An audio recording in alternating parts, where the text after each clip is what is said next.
Bismillahirrahmanirrahim.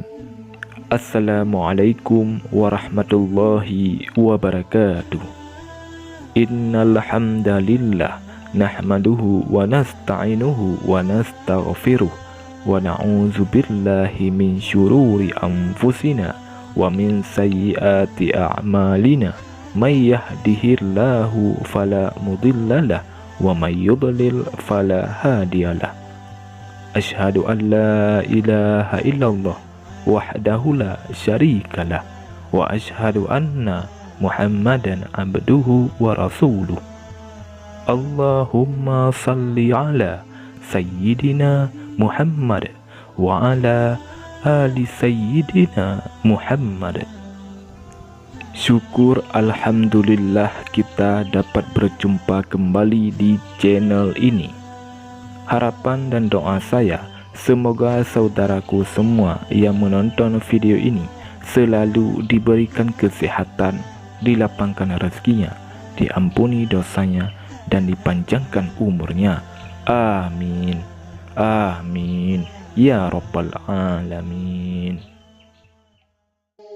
Saudara muslim yang dirahmati Allah Subhanahu wa Ta'ala, ibu adalah seorang wanita yang telah melahirkan, merawat, melindungi, membesarkan, dan mendidik kita dengan sepenuh hati.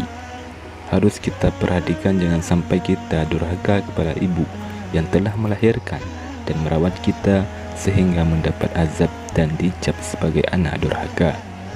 Saking pentingnya kedudukan seorang ibu, Rasulullah SAW sampai menjawab 3 kali untuk ibu dan 1 kali untuk ayah ketika seorang laki-laki bertanya siapa yang paling berhak mendapatkan perlakuan terbaik. Ibumu, ibumu, ibumu baru kemudian ayahmu, jawab Rasulullah SAW. Itulah mengapa dalam Islam Allah meletakkan kedudukan seorang ibu sebagai orang yang mulia. Bila seorang anak berbakti kepada orang tua, terutama kepada ibu, insya Allah akan membantu kita untuk masuk ke dalam surga.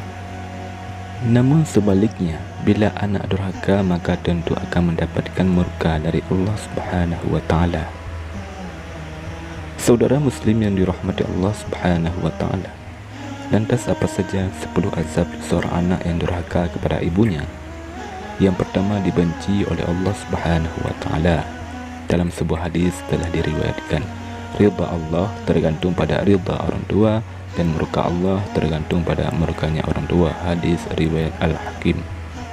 Maksud dari hadis tersebut adalah Allah akan meridai kita jika orang tua kita meridainya, dan apabila orang tua kita murka kepada kita, maka Allah pun akan murka. Yang kedua, di dunia akan diberikan azab atau hukuman.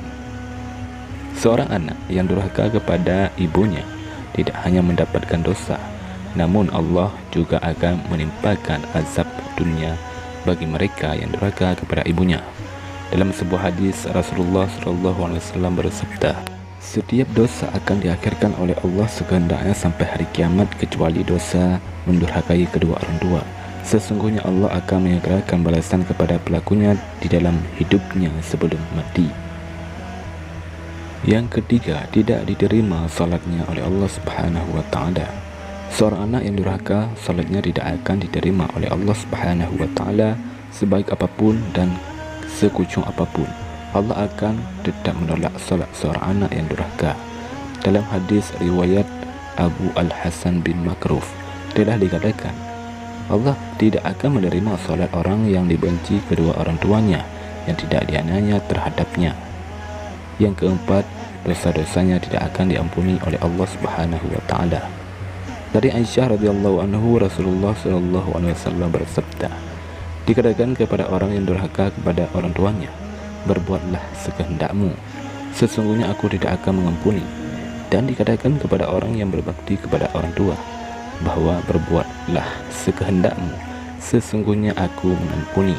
Hadis riwayat Abu Nuaim. Yang kelima, terhapus semua amal ibadahnya. Seseorang yang rajin beribadah namun dia durhaka kepada orang tuanya, ibu, maka segala amal ibadahnya yang telah dilakukannya akan terhapus. Sebagaimana yang diriwayatkan dalam hadis Ada 3 hal yang menyebabkan terhapusnya seluruh amal, yaitu syirik kepada Allah, durhaka kepada orang tua, dan seorang alim yang dipermainkan oleh orang tua dungu. Hadis riwayat At-Tabrani.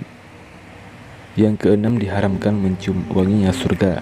Allah Subhanahu wa Ta'ala mengharamkan seseorang yang durhaka kepada orang tua untuk mencium wanginya surga. Seperti dikatakan di dalam hadis, sesungguhnya aroma surga itu tercium dari jarak perjalanan 1000 tahun, dan demi Allah tidak akan mendapatinya barang siapa yang durhaka kepada orang tuanya. Hadis riwayat At-Tabrani. Yang ketujuh, tidak akan masuk surga. Dalam sebuah hadis diriwayatkan ada 3 jenis orang yang diharamkan Allah masuk surga, yaitu pemabuk berat, pendurhaka terhadap kedua orang tua, dan juga seorang dayus atau banci, orang yang merelakan kejahatan berlaku di dalam keluarganya, merelakan istri dan anak perempuannya, serong. Hadis riwayat An-Nasa'i dan Ahmad. Yang kedelapan, dapat disebut orang kafir. Dalam hadis riwayat Muslim dikatakan, jangan membenci kedua orang tuamu, barang siapa orang yang mengabaikan kedua orang tuanya, maka dia kafir. Yang kesembilan, termasuk ke dalam orang-orang yang merugi besar. Rasulullah SAW bersabda, sungguh kecewa dan hina, sungguh kecewa dan hina, sungguh kecewa dan hina orang yang mendapati orang tuanya atau salah satunya sampai tua, lantas ia tidak dapat masuk surga. Hadis riwayat Muslim. Yang ke-10, tidak termasuk dalam umat Nabi Muhammad SAW. Seorang anak yang durhaka kepada ibunya, maka dia bukanlah termasuk dalam golongan Nabi Muhammad SAW, karena Nabi Muhammad SAW telah memerintahkan kita untuk taat dan tidak durhaka kepada orang tua. Saudara muslim yang dirahmati Allah Subhanahu wa Ta'ala, demikianlah 10 azab seorang anak yang durhaka kepada ibunya. Semoga kita semua tidak termasuk ke dalam orang-orang yang durhaka kepada ibu, dan semoga Allah Subhanahu wa Ta'ala menyelamatkan kita semua baik di dunia maupun di akhirat kelak. Amin ya rabbal alamin. Wallahu a'lam bissawab. Assalamualaikum warahmatullahi wabarakatuh.